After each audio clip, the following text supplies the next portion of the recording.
ये कहानी है लालू की। लालू की खुद की सुनार की दुकान थी। लालू सुनार की दुकान में लोगों के गहने बनाता और उस पैसे से अपने घर का खर्चा चलाता। लालू जितना ही ईमानदारी से अपनी दुकान को चलाता, उसकी बीवी उतनी ही लालची थी। लालू अपने सोने की छोटी सी दुकान से बहुत खुश था।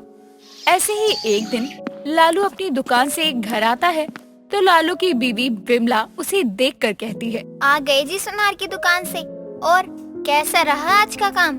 क्या बताओ तुम्हें, बस चल रही है छोटी सी दुकान जैसे तैसे भगवान के नाम पर। जिस हिसाब से तुम दुकान चलाते हो, तुम्हारी दुकान तो बढ़ने से रही। थोड़ी चालाकी भी आनी चाहिए। हाँ बिमला, तुम सही कह रही हो। ये शराफत से कुछ नहीं हो पाता है। अब लगता है मुझे ही कुछ करना पड़ेगा। थोड़ी बहुत चालाकी होगी तभी कुछ बढ़ोतरी होगी दुकान में। ऐसे ही समय बीतता है और एक दिन लालू अपनी दुकान में सुनार की कारीगरी कर रहा होता है कि तभी उसकी दुकान में एक औरत आती है जिसका नाम कमला था, जो कि लालू की दुकान में घुसती है और उससे कहती है, लालू जी कैसे हैं? बहुत सुना है आपकी दुकान के बारे में। अगर असली सोना चाहिए तो लालू की एकमात्र पुरानी दुकान पे आइए, तभी तो आई हूँ आपके पास। हाँ जी, आपने सुना तो बिल्कुल ही सही है। और बताइए क्या क्या बनवाना है आपको? मेरी बेटी की कुछ दिनों में शादी है, जिसके लिए मुझे कुछ गहने बनवाने हैं। नए डिजाइन के गहने दिखा दीजिए। अगर मुझे कुछ पसंद आता है तो मैं उसी तरह के डिजाइन में अपनी बेटी के लिए कुछ गहने बनवाऊंगी। लालू उसके सामने बहुत से हार, सोने के कंगन के डिजाइन और पायल रखता है। कमला भी सभी गहनों की डिजाइन देखने लगती है और उसमें से एक हार को उठाती हुई लालू से कहती है, मुझे ये हार का डिजाइन बहुत पसंद है। आप ऐसा करना कि ऐसा डिजाइन का हार ही मेरी बेटी के लिए बनवा दीजिए। ठीक है बिमला बहन, जैसा आप कहोगी वैसा ही गहना बना दूंगा मैं। और आपकी बेटी खुश होगी, उसके घर वाले भी खुश हो जाएंगे। आप पहले पेमेंट कर दीजिए, कुछ एडवांस भी दे देना। और हाँ बिमला बहन, आपको तो पता है ना कि मेरी दुकान कितनी छोटी सी है। अभी इतने ऑर्डर लेता भी नहीं हूँ मैं। ठीक है लालू भाई, आप चिंता मत करिए। मैं आपको एडवांस पैसे दे देती हूँ ताकि आप समय पे ये गहने तैयार कर दें।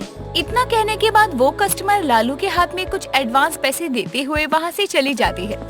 कुछ देर बाद उसकी दुकान में एक बूढ़ी औरत मालती आती है, जिसके हाथ में एक बहुत पुरानी सोने की चैन थी, जिसे वो लालू के हाथ में देते हुए उससे कहती है, बेटा ये हार बहुत पुराना है और यहाँ का सोना भी नहीं है। ये मेरे पति ही गांव से लेकर आए थे और तुम्हें तो पता ही है कि वहाँ का सोना कितना दमदार होता है, लेकिन यहाँ के पानी से पता नहीं क्यों ये काला पड़ता जा रहा है और मुझे फिर से इस हार को चमकते हुए देखना है। लालू उस चैन को बहुत गौर से देख रहा होता है कि तभी मालती लालू से कहती है, अरे अब बस घूरता ही रहेगा या कुछ बोलेगा भी?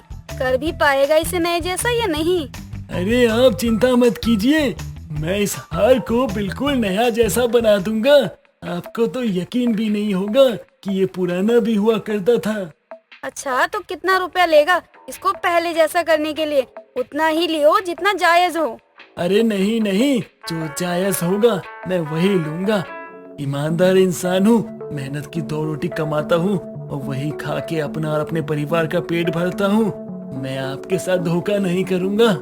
इसको जब मैं पहले जैसा बना दूंगा तब मैं आपको बता दूंगा कि कितनी मेहनत लगी है और क्या क्या लगा है। आप तब आके पैसे दे दीजिएगा।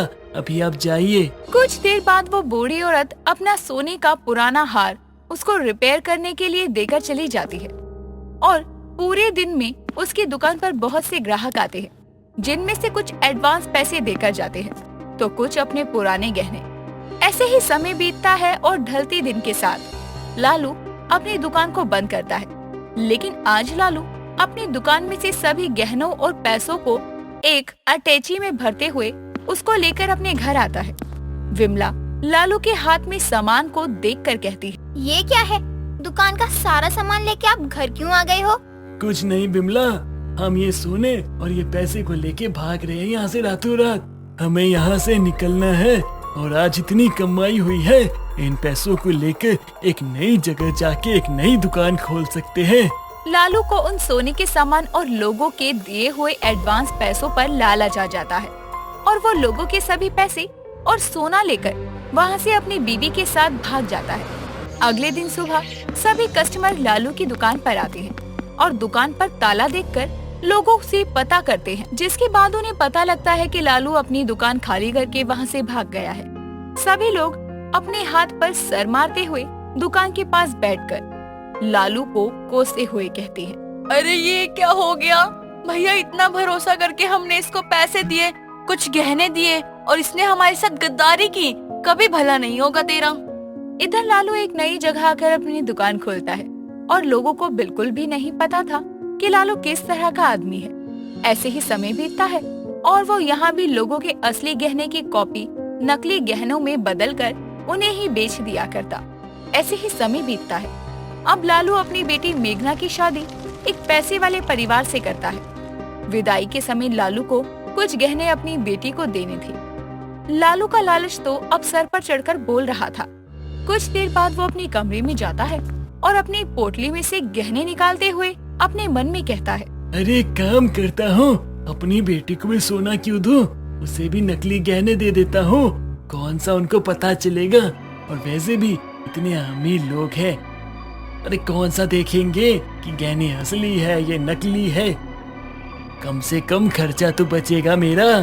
लालू फटाफट नकली गहनों को लेकर अपनी बेटी के पास आता है और पूरे ससुराल वालों के सामने उसके आंचल में गहनों को देते हुए अपनी बेटी को पूरे विधि विधान से विदा करता है।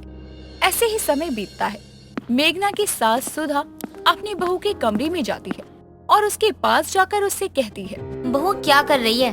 अच्छा सुन, तेरे मायके से जो गहना आया था ना, उन सभी गहनों को जरा तू मुझे दे। हमारे घर का जो सुनार है ना, उसको दिखाना है कि किसका कितना वजन है और कितना नहीं। और अगर तुझे कुछ पसंद आए तो तू कुछ और भी ले लियो। ठीक है माँ जी, मैं अभी आपको सभी गहने लाकर दे देती हूँ। अपनी सास की बात सुनकर मेघना अपनी अलमारी में से अपनी सभी गहनों को निकालकर अपनी सास को देती है। कुछ देर बाद सुधा के घर में सुनार आता है, जिसके बाद उसकी सास उसे वो गहने देते हुए कहती है, ये ले, जरा बता दे ये जो सोना है इसमें कितना वजन है और कितने तोले का है ये। सुनार सोने को हाथ में उठाकर पहले ही नजर में पहचान जाता है कि ये सोना नकली है और वो हंसते हुए सुधा से कहता है, क्या सुधा दीदी, आप भी सुबह सुबह अच्छा मजाक कर रही हो, ये हाथ में नकली सोना थमा के। तेरा दिमाग खराब है क्या? असली सोना है, असली। बहू को दहेज में उसके बाप ने जो दिया है। सुधा की बात सुनकर सुनार उस सोने को और अच्छे से देखने लगता है और सुधा से कहता है, देखो सुधा दीदी, ये सभी गहने नकली है और अगर आपको मुझ पे विश्वास नहीं है तो आप कहीं और से भी पता करवा लो। नहीं नहीं, अब तू कह ही रहा है तो ये नकली ही होंगे। मैंने सुना तो था कि ये लालू सोने के मामले में बहुत बड़ा लालची इंसान है, लेकिन ये अपनी बेटी के साथ भी इसी तरह से लालचीपन दिखाएगा, ये तो मुझे नहीं पता था। लेकिन अब मैं इसको छोड़ूंगी नहीं, उन सभी लोगों को अपने साथ लेकर उसके घर जाऊंगी, तब दूध का दूध और पानी का पानी करूंगी। सुधा सभी गहनों का सामान उठाती है और वहाँ से लेकर चली जाती है और लालू के घर जाती है।